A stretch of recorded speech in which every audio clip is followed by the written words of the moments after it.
ఇక ఏపీలో కూటమి సర్కారు ఫస్ట్ ఏడాది పాలన తర్వాత మేనిఫెస్టోలో సంక్షేమ పథకాల అమల్లో వెనకబడ్డారన్న విమర్శలు గుప్పమని గట్టిగానే వస్తున్నాయి అయ్యా. ఇక దీంతో చంద్రాల సారు దబ్బున సూపర్ 6 పథకాల అమల్లో ఏగాన్ని పెంచిండయ్యా. ఇక దీంతో పాటు ఇక వేరే పథకాల మీద కూడా చర్చలు గట్టిగానే నడిపిస్తున్నాడు. అయితే ఇదే టైంలో ఎన్డీఏ కూటమిలో భాగస్వామ్యంగా ఉన్నటువంటి ఇక బీజేపీ లీడర్ ఉన్నది కదా గదెనుల్లా మాధవిలత మేడం జర ఇండైరెక్ట్ గానే పరోక్షంగా విమర్శలను అయితే గుప్పన చేసింది. అటు ఏపీ సర్కారును ఇటు తెలంగాణ సర్కారును ఇచ్చినటువంటి ఫ్రీ బస్సుల ముచ్చట్లల్లా మస్తు గరానికి రాబట్టింది. సరే మొత్తం పురాగా నేనే చెప్తే ఎట్లా, మేడం కూడా మస్తు ఫైర్ అవ్వకుండా మాట్లాడుతున్నది. మీ చెవులతోని మీరే ఇనుండ్రి.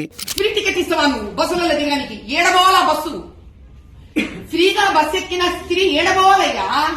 ఫ్రీగా మహిళలకు టికెట్ ఇస్తే మీ ఆబ్జెక్షన్ ఏంటండి? మహిళ నువ్వు ఉద్యోగం ఇస్తున్నావా? నువ్వు ఏమన్నా 33% ఏమైనా ఎలక్షన్లలో నువ్వు ఇస్తున్నావా? టికెట్లు ఇస్తున్నావా? పోస్టులు ఇస్తున్నావా? ఆ బస్ ఎక్కిన మహిళ ఎక్కడ పోవాలి తమ్ముడు? టిఫిన్ డబ్బా కట్టుకొని తిరిగి ఇంటికి రావాలా? మహిళలు బయటికి వచ్చి ఉపాధి కల్పించుకొని ఏ ఉపాధి? నువ్వు ఉపాధి కల్పించాలి కదా వాళ్ళకి. నువ్వు బస్సు ఇచ్చి ఉపాధి ఇవ్వద్దు. ఏం చేయాలి? మనకి డబ్బా కట్టుకొని బస్సులో కూర్చొని తిని వాళ్ళు ఇంటికి పోవాలా? అంటే మీరు మహిళలను అవమానిస్తున్నారా? ఏమంటున్నా నేను, నువ్వు ఉపాధి ఇవ్వు. ఫ్రీ బస్సు ఇచ్చినందుకు ఆ డబ్బా పట్టుకొని ఏడమోవాలానే? ఆ బస్సు ఏడాగాలే? ఏ బస్ స్టేషన్ లాగా బస్సు? ఈ ఉద్యోగం కూడా నువ్వు సహకరిస్తే ఆ మహిళ డబ్బా పట్టుకొని ఆ బస్సు ఎక్కి ఆడ పోతుంది. సరే, నీకు ప్రజావాణి కూడా రావట్లేదు. అగనట మేడం ఆవేశానికి కారణం మీరు పిరి బస్ అని అంటున్నారు. పిరి బస్సుల మహిళలు పోయి కొలువు చేస్తారా?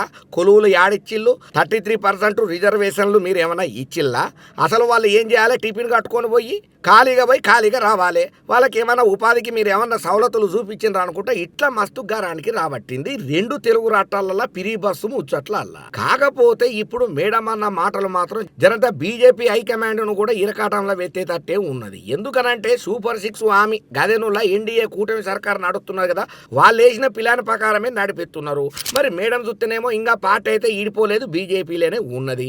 మరి ఇప్పుడు ఉన్నట్టుండి పిరి బస్సు ముచ్చట్లల్లో ఎందుకు అట్లా అంటున్నది? సరే 10 పచ్చపోల్లో లేకపోతే అవతలలో పక్క పార్టీల్లో అవతల పార్టీల్లో ఏవో లోకలు అన్నారనంటే మనం పట్టించుకోవాల్సిన పని లేదు. కానీ సొంత పార్టీలు ఉన్నటువంటి మన లీడర్ మేడమే గీతీరుగా మాట్లాడేందని చెప్పి నాలుకే కరుచుకుంటున్నారట ఎన్డీఏ కూటమి లీడర్లు. మరి మేడం కింతగనం గనమైతే ఎన్డీఏ కూటమి అపోజిషన్ పార్టీ ఊకుంటారు. ఇక వాళ్ళ వంతు కూడా ఏదో ఉడతా ద్వేషాన్ని అయితే సాటుకుంటున్నారు. పత్తదానికైతే ఈ బీజేపీ మేడం ఏమైతే మాటలు మాట్లాడిందో మొత్తం ఆ టాపిక్ అనే సోషల్ మీడియాలో పెద్ద చర్చలకు రచలకే దారితీస్తున్నది ఈ మేడం అన్న మాటలకు.